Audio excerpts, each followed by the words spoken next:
mapanis guys. baga pa ko. Paman. Pinutangan ko ni si Jamil kaya gusto ko sa munggo. Masabaw. Ayun. Ulam natin guys, munggo with kade, daing. Oh, match na.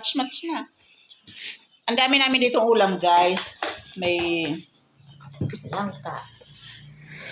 nilagay ko lang sa freezer. May ano yan, hipon. Ang sarap niyan. Kaya lang ngayon is frozen siya. Dapat dito na lang siguro to para mamayang gabi ano. Kung nailagay sa rep. Ayan. Tapos may mga kangkong. Luto ko kahapon. Yan. Tapos nagluto ako ng munggo kahapon ng hapon. Ang dami palang leftover dyan sa rep. Pero ngayon, mainit.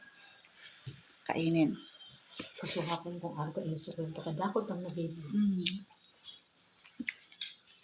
Dahil man pwede hindi kita mag-ano kaswapon nga na inagda ko na talaga yun si Manete. Kailangan talaga nandun tayo kasi may trabaho na iba. Parang ngayon nagtuturo natin na putaklihin. Hindi, pag may extension ni sindang pambayad, nagpa-extend tayo. Guys, pinag-uusapan namin yung patrabaho namin doon sa site. Next na yung pagpuho. Next na. Basta hanggang bukas, palinis natin yung doon.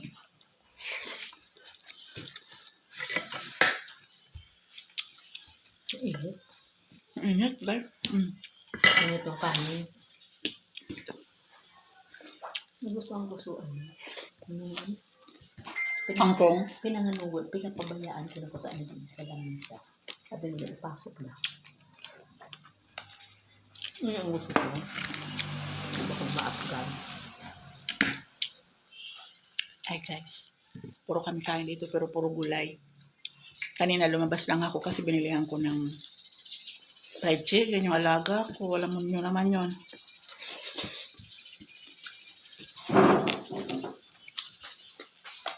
Ngi, ang mga tira-tirang ulam, naka-safety yan, basta nasa freezer lang. Pero kung mga rep-rep lang na ilalagay, ayaw ko. Pero dito na lang to. Parang mayang hapon. Kainin natin yan maya. Masarap talaga. Ayaw.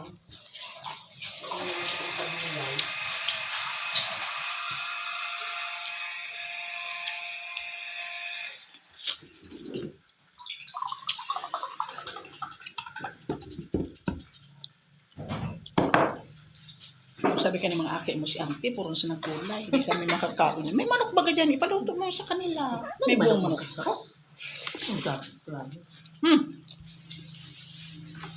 Baba yan, butcho.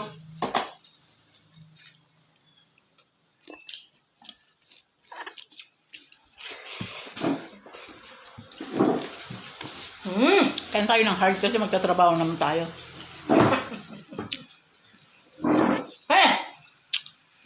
Ay, naman ito. Perfect combination guys, munggo at saka Daing. daing.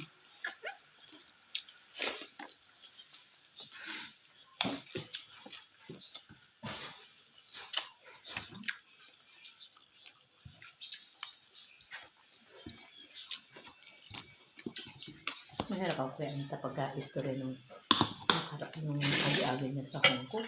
Tapos hindi, kada ko ba sa iyo ng nangutang. Kaya niya, dahil siya kaahang, kananting kadipisig Sabi ko, mo si Singil. Nakaano kita ni, nakaunan sa Perpautang mo, takin na to. Pag nakikrendak ko yung kanisa mo. Madala. Kain.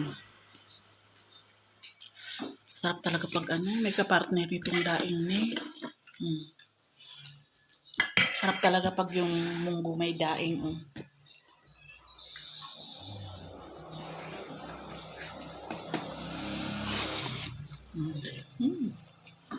Yung guys sa akin dito.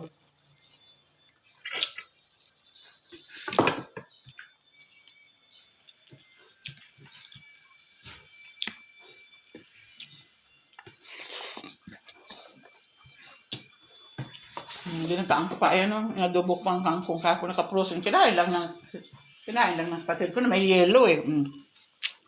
Mainit yung kanin. Masarap.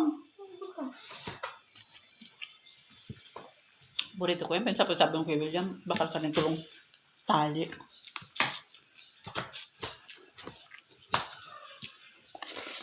Pabor na infidel ko, mag-jeta siya. Hindi ko na kayo isama sa ano matapos ako kasi nung lalaway kayo, kinakain ko.